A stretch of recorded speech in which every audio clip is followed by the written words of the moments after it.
E a gente lembra aqui que depois de 2 anos de guerra, os 20 reféns israelenses vivos mantidos em cativeiro pelo grupo terrorista Hamas foram libertados hoje.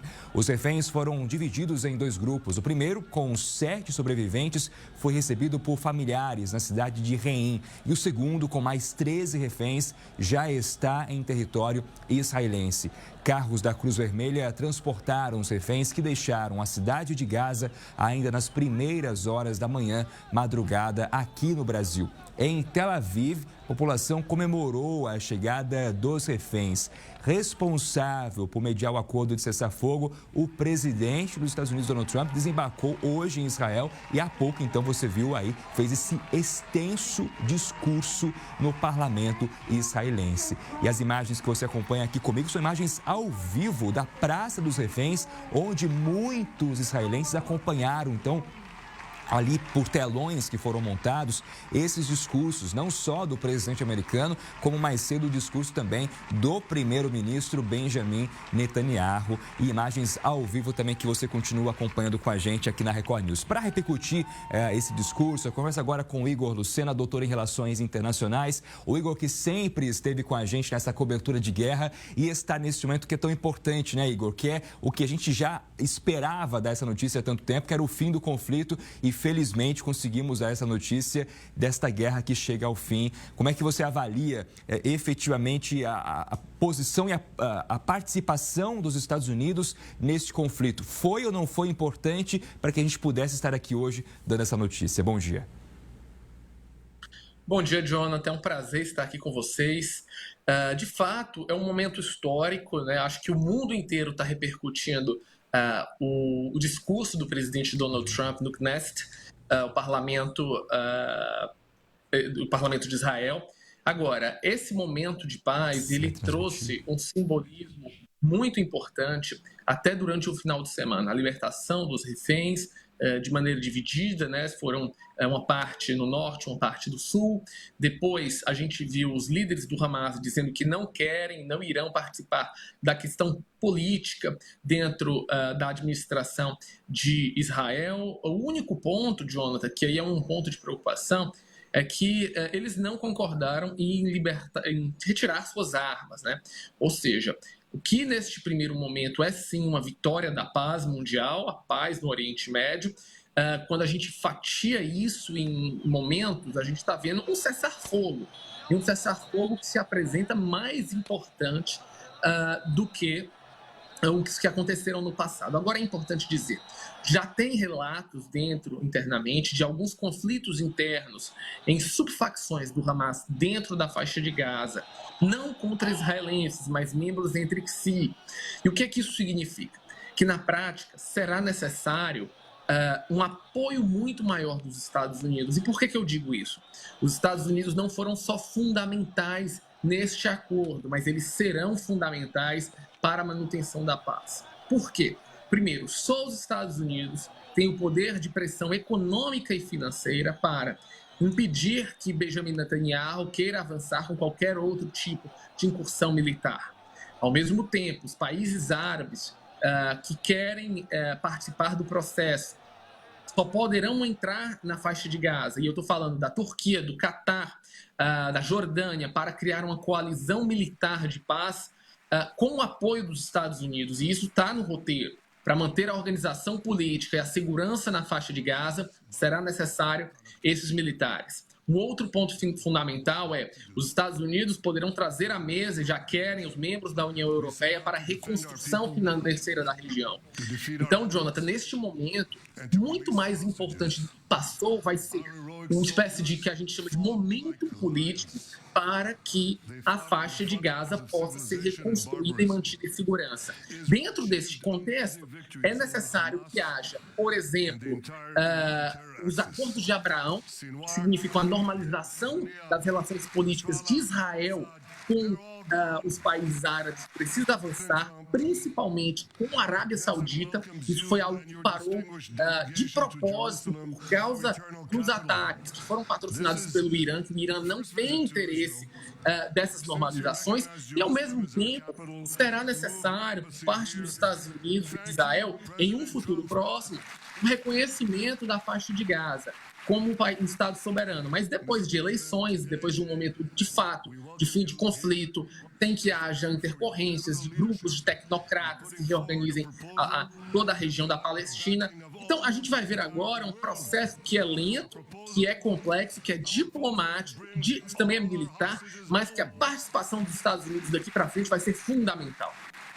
Muito bem, eu quero chamar agora essa imagem ao vivo que você acompanha comigo, 9 horas e 20 minutos. São imagens do lado de fora do Hospital Khan Yunis, do Hospital Nasser, na verdade, na cidade de Khan Yunis. Khan Yunis é uma cidade palestina situada ao sul da faixa de Gaza. E o que nós estamos acompanhando aí é a chegada, na verdade, de prisioneiros que foram a moeda de troca para a libertação dos reféns, né? Então, a gente teve ali mais de 2.000 prisioneiros palestinos liberados para que os reféns israelenses pudessem ser devolvidos às famílias. Então, essa moeda de troca fez parte desse acordo para que a gente pudesse estar chegando ao momento de dizer que a guerra chegou ao fim, né, Igor? Como é que você vê isso também? Já é comum esse tipo de negociação numa guerra?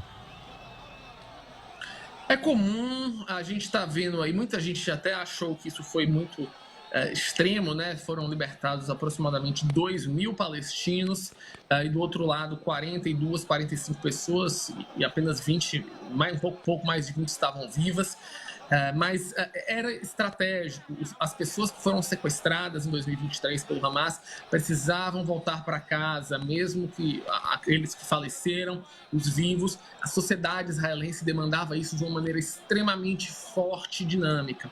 Por outro lado, o Hamas precisava libertar não só soldados, mas famílias de membros do seu grupo, até pessoas mesmo que foram capturadas em processos, mas que não tinham muito a ver com o conflito, e essas pessoas estão sendo devolvidas. Todo conflito tem isso. Até mesmo os de guerra mais entre estados, a gente assiste a cada 6 meses, 3 meses, ucranianos e russos sendo devolvidos, né, em regiões específicas. Então, isso faz parte, sim, dos conflitos. Isso mostra, principalmente das duas partes do conflito, uma tendência de paz, uma tendência de que há uma situação para negociações reais e mostra boa vontade por parte dos grupos. Lembrando, essa boa vontade do Hamas se deu também, fundamentalmente, quando Israel e os Estados Unidos conseguiram neutralizar grande parte do seu maior patrocinador. O Irã, hoje, está fragilizado economicamente, está fragilizado militarmente, depois dos ataques americanos, e só isso foi de fundamental importância para que o Hamas se sentisse incapaz de continuar com o conflito em um momento onde até suas lideranças estavam em risco. Lembrando, algumas semanas atrás tivemos um ataque de Israel criticado pela comunidade internacional no Catar, onde atingiu lideranças do Hamas. Então, isso também forçou o Hamas a entender que eles não estavam livres da perseguição israelense em qualquer país árabe. Então, na prática, o Hamas se viu pela primeira vez não só encurralado dentro da faixa de Gaza, mas fora dela com seus líderes, o que forçou radicalmente uma mudança de posicionamento para o aceite do acordo colocado pelos americanos. Ô Igor, como é que fica o grupo terrorista Hamas a partir de agora, né? O grupo sai de fato enfraquecido ou você ainda o vê como uma ameaça para essa região do Oriente Médio? Olha, Jonathan, ele ainda é uma ameaça, ele não é algo simples da gente falar abertamente. Eu imagino que o Hamas tem sim uma facção bélica, ainda tem armas, está extremamente debilitado, com poucas pessoas, incapaz de fazer grandes recrutamentos. E agora vai depender deles, né? A partir desse momento de cessar-fogo, e até mesmo o Irã está tentando se reorganizar, o Hamas pode se reorganizar, sim, militarmente e voltar com seus ataques, e voltar e quebrar essa paz, e imaginar que isso pode ser apenas uma espécie de fachada para a volta da luta armada e a conquista de territórios, ou pode usar exemplos de outros grupos armados internacionais que renunciaram às armas e entraram, de fato, para organizações, mesmo que não políticas, mas organizações importantes dentro da sociedade. E a partir daí você, de fato, abrir negociações para reorganização política dentro do país. Lembrando que E aí é um ponto interessante, a partir do momento que entrar no território da faixa de Gaza tropas tropas turcas, egípcias, jordanianas e até mesmo catares, tudo isso faz com que o Hamas fique também encurralado politicamente. Ao tentar, ou se algum membro tentar retomar ataques, vai incorrer em conflitos com esses países que, de alguma maneira, ainda defendem ou entendem ou têm algum tipo de solidariedade com o grupo. Então, de fato, talvez tenha tido um cheque, eu não dizia um cheque-mate, mas um cheque dentro da organização do Hamas. Mas a gente não pode deixar de esquecer que o Hamas tem, sim, na sua carta principal, a morte a Israel, a destruição dos judeus, e tudo isso não pode ser esquecido da noite para o dia. É uma vitória para o Ocidente, é uma vitória para o mundo árabe, que é moderado e cada vez mais internacionalizado, mas esses acordos vão ter que ser, Jonathan, avançados passo a passo, com bastante parcimônia, bastante segurança, para que haja não só uma melhora na qualidade de vida das pessoas da faixa de Gaza, mas no longo prazo, uma normalização das relações comerciais, políticas entre a faixa de Gaza, a região da Palestina, Israel e o mundo árabe. Igor, quero trazer agora um destaque aqui para a nossa conversa, porque ao lado do presidente Donald Trump, o primeiro-ministro israelense também discursou no parlamento. Benjamin Netanyahu começou agradecendo ao presidente norte-americano por ajudar na libertação de todos os reféns. Segundo o premier, Trump é o maior amigo que o Estado de Israel já teve na Casa Branca e nenhum presidente norte-americano fez tanto por Israel. O primeiro-ministro ainda disse que o país pagou um alto preço pela guerra, mas agora os inimigos entendem o quão poderoso e determinado Israel é. Ele também afirmou que prometeu levar os reféns de volta para casa e cumpriu a promessa. Sobre a ajuda de Trump, Netanyahu disse, abre aspas, você compartilhou minha opinião de que essa pressão militar ajudaria a libertar os reféns. E apesar de todas as críticas e de todos os pessimistas, estávamos certos. Fecha aspas. O premier também afirmou que há tempos de paz e de guerra e que agora está comprometido com a paz. Já o líder da oposição de Israel, o Yair Lapid, disse que o Oriente Médio é o lar dos israelenses e que eles não vão a lugar nenhum. Igor, como é que sai Benjamin Netanyahu desta guerra, hein? Ele que foi duramente criticado, principalmente, claro, pelas famílias dos reféns que viam nele poucas ações que, de fato, pudessem ter feito com que essa guerra terminasse muito antes do que esses 2 anos. Olha, a gente pode dizer que a vida política de Benjamin Netanyahu nesse conflito foi uma montanha-russa, né? Inicialmente, a sociedade se uniu em torno dele para a defesa de Israel, defesa da vida israelense. Logo depois, foi muito claro que o Hamas estava extremamente enfraquecido e a gente viu outros conflitos que foram avançados, principalmente na região do norte com o Hezbollah. E muitas vezes pareceu que como que se fosse uma manutenção do seu próprio poder político, aonde o fim do conflito poderia significar, naquele momento, o fim da sua carreira política, o ingresso de processos judiciais e o fim do seu mandato como primeiro-ministro. Então, foi visto muitas vezes isso. Então, ele amansou algumas vezes, ficou duro em outras. Nitidamente, a aliança com o presidente Trump foi muito mais forte do que Joe Biden, e aí eu acho que eu preciso concordar com o presidente Trump. Biden não conseguiu avançar sua política no Oriente Médio, fortaleceu grupos terroristas, fortaleceu o avanço de radicais. Acho que essa política de paz com força do presidente Donald Trump, em algumas situações, extremamente eficaz, está sendo eficaz agora. A gente vai ver como é que isso vai aplicar-se na questão da Ucrânia. Porém, a vitória é muito clara em relação a isso. Hoje é um dia histórico, quer queira ou quer não, Benjamin Netanyahu sai vitorioso, sai com força muito grande. Se ele vai conseguir manter-se no parlamento durante os próximos meses, é muito difícil. Agora, não há grandes momentos para que Benjamin Netanyahu mantenha-se no poder. O que vai acontecer agora é uma própria visão da sociedade israelense, se, de fato, a sua condução no conflito foi foi correta. Agora, de fato, ele diminuiu radicalmente o poder do Hamas, foi verdade. Ele acabou com grande parte dos líderes, sim. Ele fez com que Israel estivesse na frente do Irã de uma maneira nunca antes vista, de destruir as capacidades do Irã de criar armas atômicas em um momento próximo. E ele trouxe de volta as pessoas, né? Ele não pode ser culpado por pelos sequestrados estarem vivos ou mortos, mas ele trouxe todos de volta. Então, se a gente pode dizer que há um afago de Donald Trump, e aí é um ponto interessante, Donald Trump é extremamente bem visto pela sociedade israelense.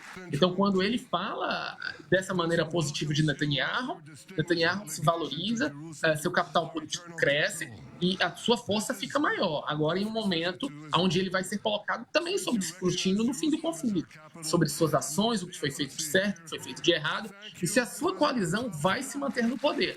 É um grande questionamento. Eu gosto de dizer até mesmo que Churchill ganhou a Segunda Guerra, mas logo depois saiu, não continuou como primeiro-ministro. Então, isso não garante a sua permanência no poder, mas dá um grande fôlego para ele a partir de agora.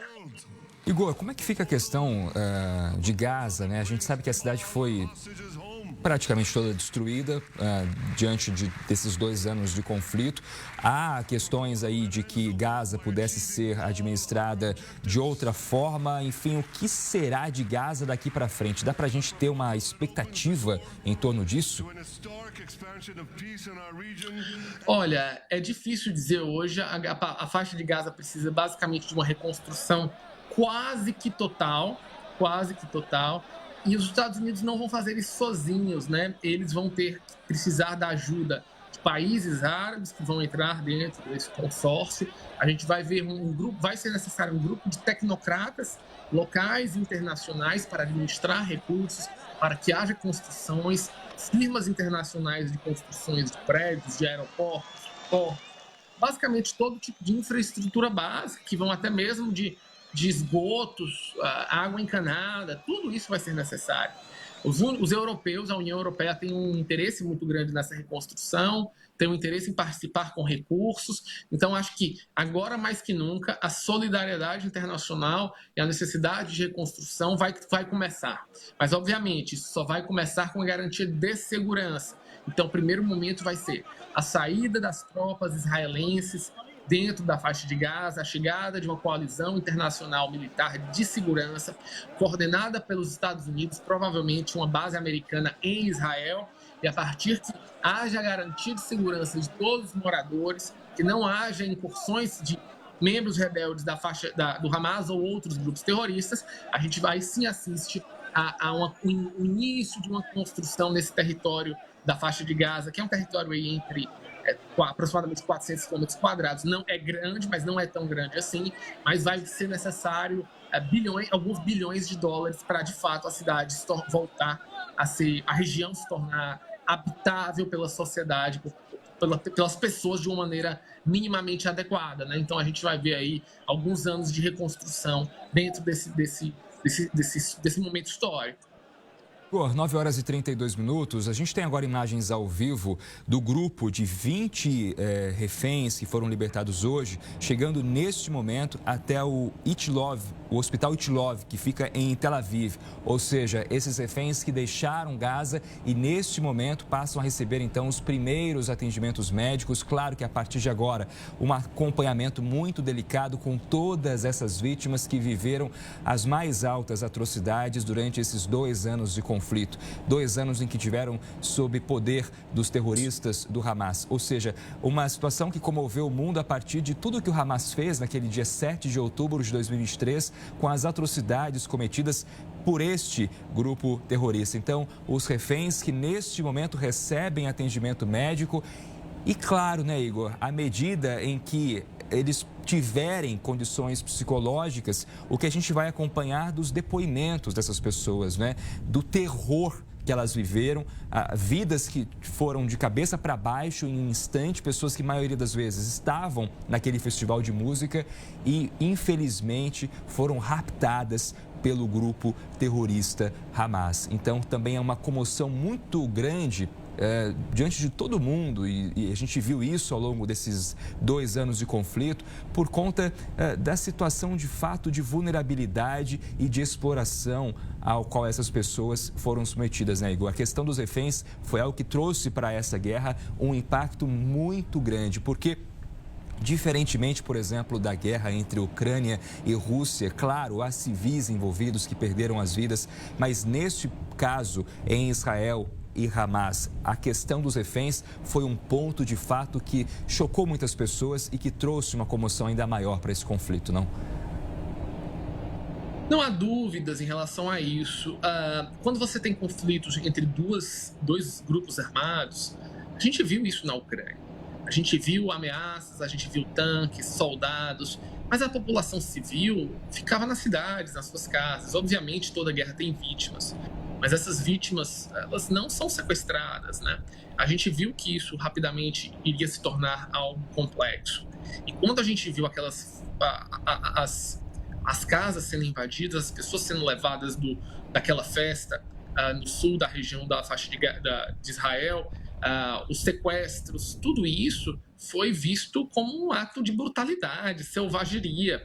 E até mesmo dentro dos conflitos internacionais, é importante dizer isso, existem regras. Os conflitos internacionais não são marcados por um tipo de ataques indiscriminados, né? Existem as chamadas leis dentro das guerras, por isso que existem os tribunais internacionais, os julgamentos de guerras. E o que aconteceu foi completamente diferente, por isso que sempre, desde o começo dessa cobertura que nós tivemos aqui com vocês, eu sempre fiz, e é importante frisarmos, não era um conflito entre a Palestina, a região da Palestina e Israel.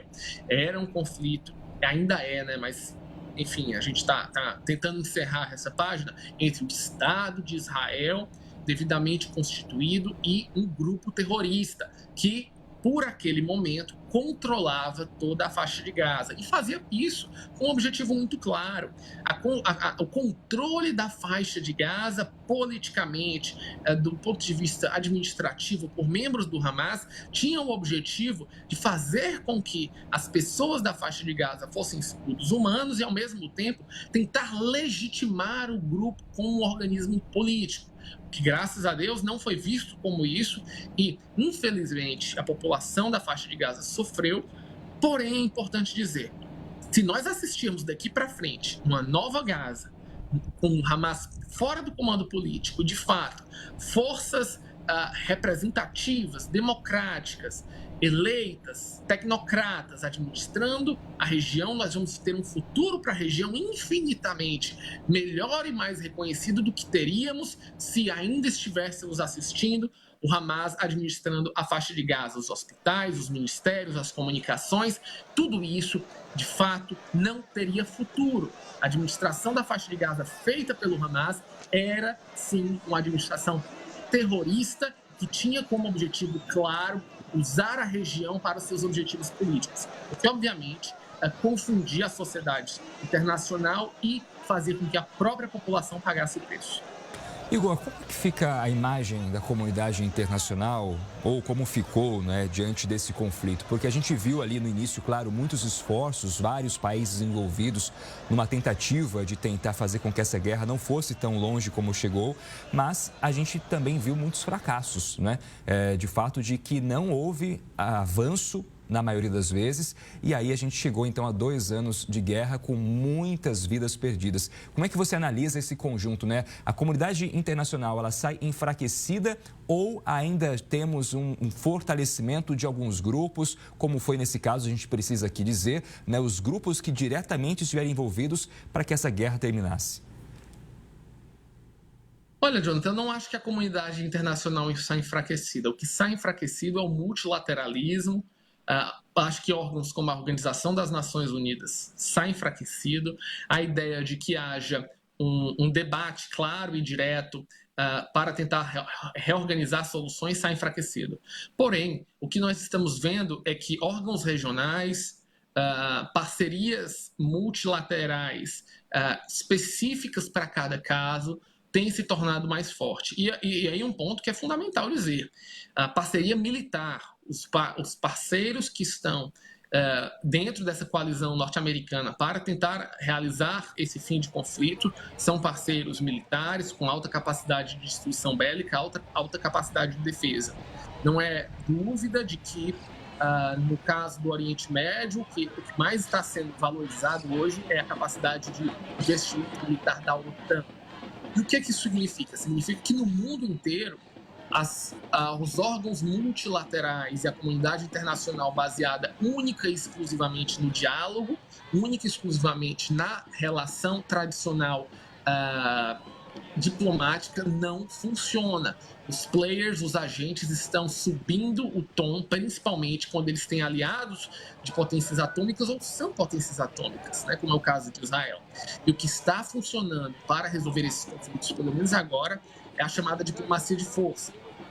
Existem conversas, existem acordos, mas existem também, dentro das entrelinhas, uma visão muito clara de que aqueles agentes que estão negociando acordos de paz são forças militares que, se não verem um acordo prático e direto na paz, que enfraquecem seus interesses e que fazem com que a situação fique pior, eles vão utilizar a força. Né? A gente está vendo isso no Oriente Médio, acho que isso foi muito claro, com o Irã, com os membros do Hamas, até mesmo em parte com o Catar, e a gente está vendo isso também na questão do leste europeu. Os Estados Unidos já estão até mesmo disponibilizando os mísseis Tomahawk para os ucranianos. Isso é perigoso? É sim. A gente vive uma espécie de nova Guerra Fria, uma nova diplomacia internacional baseada na força e uma nova, obviamente, corrida armamentista. Mas eu diria que a comunidade internacional precisa entender esses novos tempos e saber como se posicionar. Não usar as armas, não usar o seu poder militar é muito mais inteligente. Mas as nações mais potentes estão dando sinais claros de que não ficariam inertes caso seja necessário o uso delas. E eu acho que é a partir daí que a gente está vendo um novo tipo de relações internacionais emergir. Uma relação internacional realista, baseada nos fatos e baseada muito mais na segurança e nos interesses das nações do que, de fato, na economia pura e simples, no comércio e na própria diplomacia tradicional. Igor Lucena, peço que você continue comigo, por gentileza. Agora, 9 horas e 41 minutos, nós seguimos acompanhando imagens ao vivo, diretamente de Tel Aviv. Você vê a chegada de mais reféns neste momento, ou seja, uma cena muito dramática, porque mostra essas pessoas que, depois de 2 anos, estão voltando para Israel, 2 anos em que passaram ali sob poder dos terroristas do Hamas.